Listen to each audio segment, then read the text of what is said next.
Very cordial welcome to the annual meeting 2023. I express this cordial welcome on behalf of the Board of Trustees and my colleague, Holger Brend, is the President, and all the members of the Management Board, as well as all the people who are here to make your stay here enjoyable and productive. We couldn't meet at a more challenging time. We are confronted with so many crises simultaneously. What does it need to master the future? I think to have a platform where all stakeholders of global society are engaged. Governments, business, civil societies, the young generation, and I could go on, I think is a first step. Well, ladies and gentlemen, welcome aboard today's edition of Human Events Daily, powered by Turning Point USA. Today is 1/17/2023, Anno Domini. Today is day one of Davos. The World Economic Forum in snowy Switzerland has launched their latest annual meeting. You just heard Klaus Schwab there, the masters of the world. And so we've got someone on who's a bit of a Klaus Schwab and a globalist expert. Folks, it's international journalist Noor bin Laden. We had her on last year during Davos, when we went to Geneva. She appeared in our Great Reset documentary. She joins us again today. Noor, thank you so much for joining Human Events Daily once again. Thank you for having me, Jack. So tell us, what were your reflections from the opening session of the World Economic Forum this year?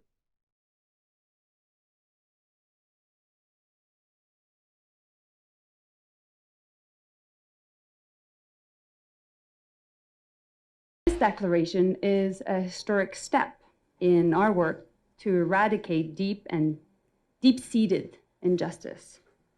Diversity is a fact, but inclusion is a choice. How we choose to incorporate the diversity of our communities can mean the difference between a stagnant and thriving country and continent.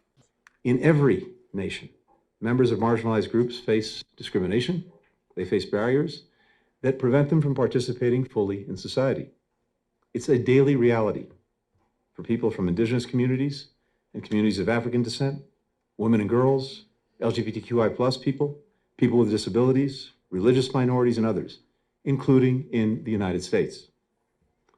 With this declaration, each of our nations acknowledges the responsibility to work with fierce urgency to knock down these enduring barriers and to try to stamp out the prejudice at their root.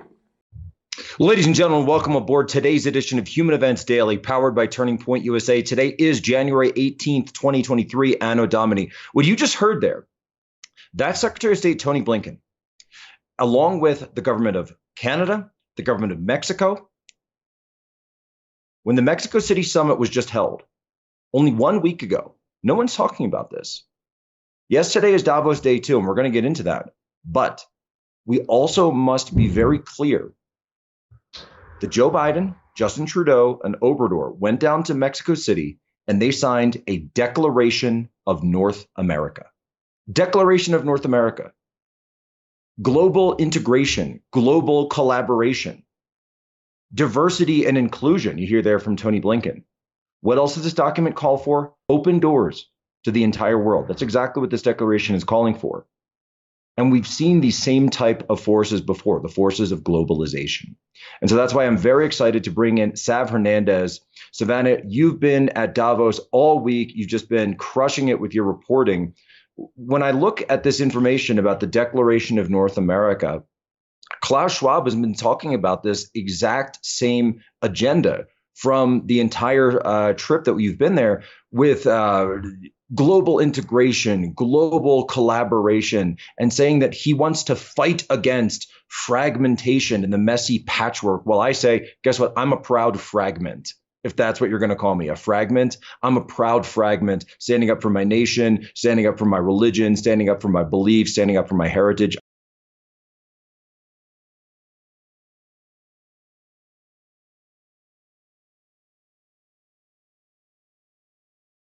who will really command the fourth industrial revolution and its technology like artificial intelligence? What's your sense of who's best placed at this time to lead the world into the fourth industrial revolution? Because you pretty much created this term. We're seeing the kind of technological strides that China has made with Huawei, with the 5G technology. Do you believe that this could potentially be China's time once again?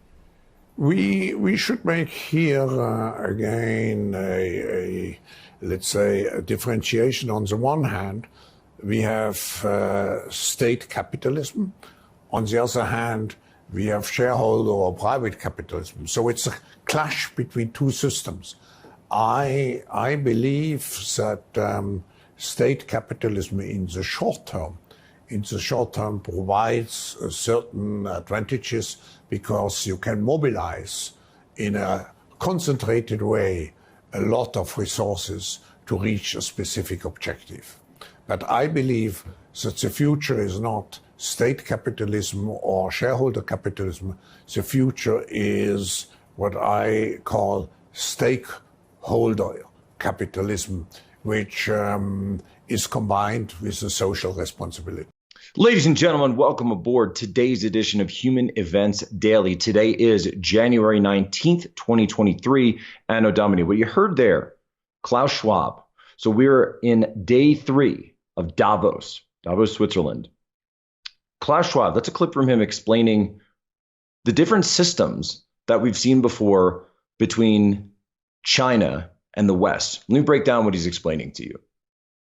He's saying the China system is state capitalism, whereas he's saying in the West, you have a system of private capitalism, which of course is obviously not true. The government plays a massive role in our economy, and it has for decades. Some would say even all the way back to the creation of the Federal Reserve, our central bank. But what Klaus Schwab says there that's so interesting for us that we all need to take note of is that at first he says it would seem that the two systems are clashing because they're different. But then he says what will win over in the end, and what we're moving towards in his view, is an era of stakeholder capitalism. Stakeholder capitalism. What does this mean? Stakeholder capitalism. This means, boys and girls, a connection and a merger between the two systems. And the World Economic Forum is positioning itself and has positioned itself for years to be the point of that merger.